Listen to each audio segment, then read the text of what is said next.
distinguished guests, ladies and gentlemen. First of all, I would like to just say it's a great honor to be here.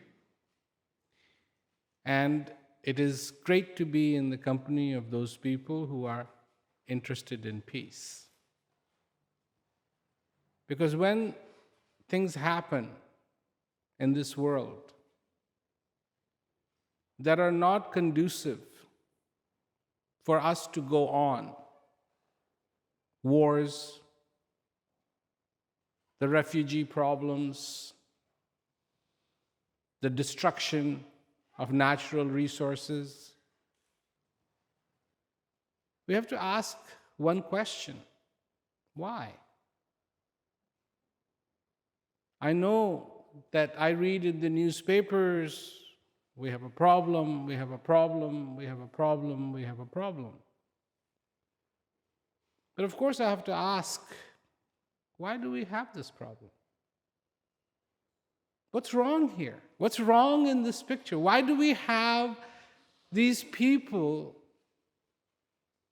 who are called refugees, who have left their home where they were raised, their families, their assets, and they have to go somewhere else, to a new land, to a new place, to be able to survive? Why? Why do we have these wars? Why do we fight? And I know around the world, everybody has an explanation. Oh, we've been fighting for a long time, so it's okay. Really? That's good enough? I mean, can you just do it someday when you have some time? Sit down and make a list of how many things we have that just divide us. This is how we see each other. Division, division, division, division. You are from India, you are from Australia, you are from England. Come on. The truth of the matter is, all of us, 90%, 99% of us are made out of the same thing.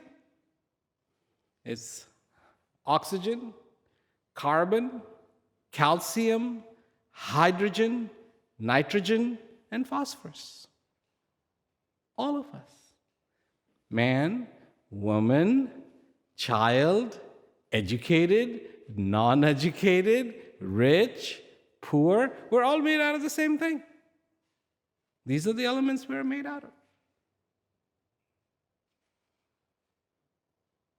And as human beings, we have a desire for peace.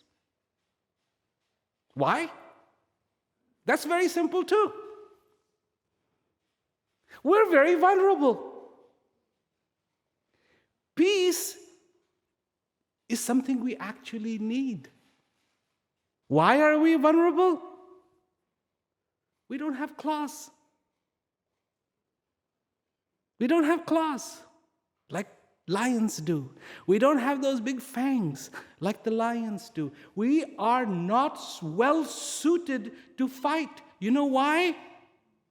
Because our most vulnerable area that all the other animals protect is completely wide open. We are an open invitation. Come and kill me. And not only one way. Let me show you quite a few different ways that you can do it. You can try here, you can try here, you can try here, you can try here. I mean, we're vulnerable. Peace is something we have sought out in our situation. But we have fallen victim to greed. We have forgotten our passion. We have abandoned our passion for compassion. And we have adopted a very strange logic. When I say peace, people ask, I'm sure, they don't say it, but I know this is going on in their head. How do you propose? How do you propose, Mr. Rawat, to bring peace to this world? How do you propose this? With the world in disarray, with the problems in this world, how do you propose? So let me explain something to you. This is how I propose. Peace is already inside every single human being.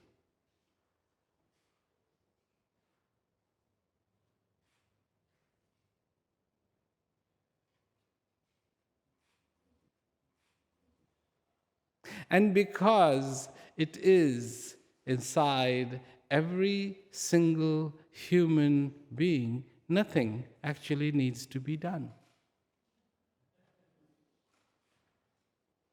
Nothing needs to be created. Nothing. It is a process of discovery. People discovering peace with it. To have a war because of our vulnerability, not being very good at fighting at anything. I mean, if we punch too hard, we'll break our hand. I mean, this is how bad we are at fighting. So what do we need to fight? Do you know what we need to fight? We need trillions of dollars to fight. We can't fight. We need trillions of dollars to fight. We need armies to fight. We need machine guns to fight. And you know that to fight, everyone has to be trained. Even if you're going to punch somebody, you really have to be trained. This is how bad you are. All this idea, the logic of fighting, the logic of actually declaring a war, you have to be taught. But peace is inside of you. Always was. No teaching is required. No teaching is required. All you have to do, it's like Socrates said, know thyself. And when you get to know yourself, you understand that this peace you're looking for is inside of you.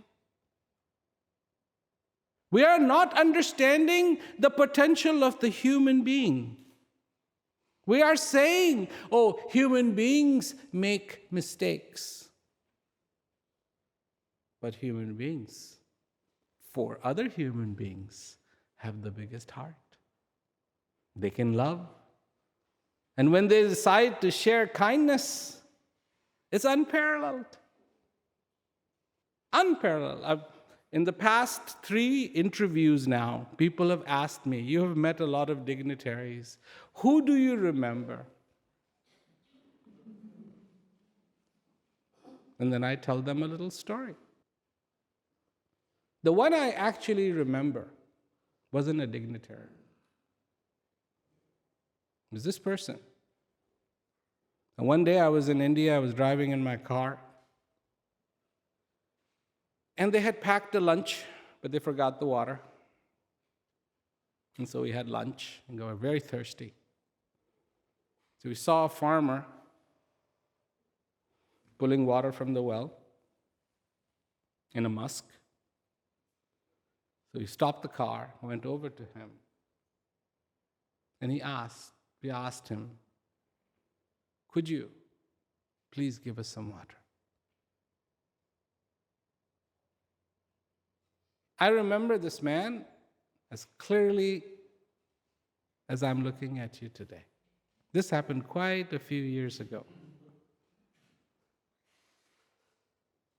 He said to me, he said, I don't have much, but my hut is right over there. And I have some bread from yesterday and a few pieces of pickle. If you are hungry, it would be my honor to offer you this.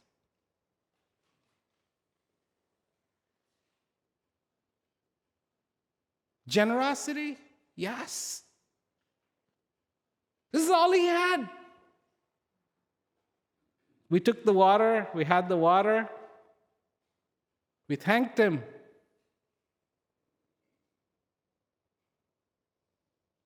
And to this day, that has made a mark on me, and I will never forget.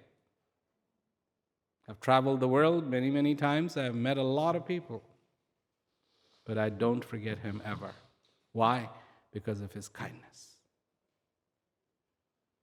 This is the level of human kindness that there can be. This is the level of a human achievement. To walk with peace. These are all possibilities and demonstrated in this world. This is our possibility. This is our possibility.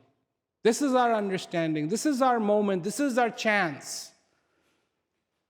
But as a mankind looks at its achievement, then all I can say is that man's, human beings' finest achievement will be peace. And that the humanity looks back and say to each other, to say to their children, to tell them a little story. Not about the 3 bears. But you know, to be able to say this, do you know, we established peace.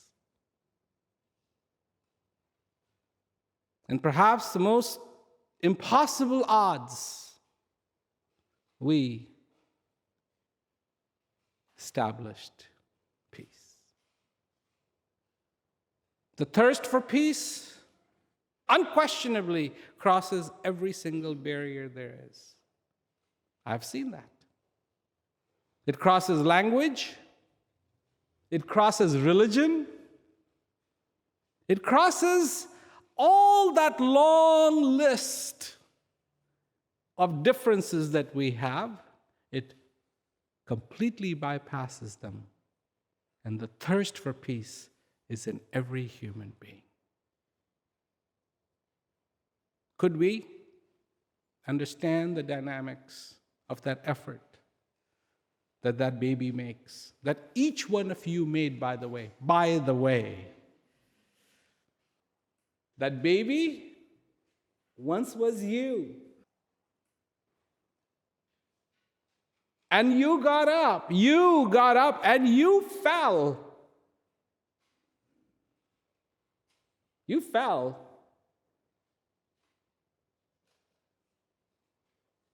And the kindness to give you encouragement was there. This is about us. This is about us understanding and us making the effort and us making it possible to have peace in our lifetimes.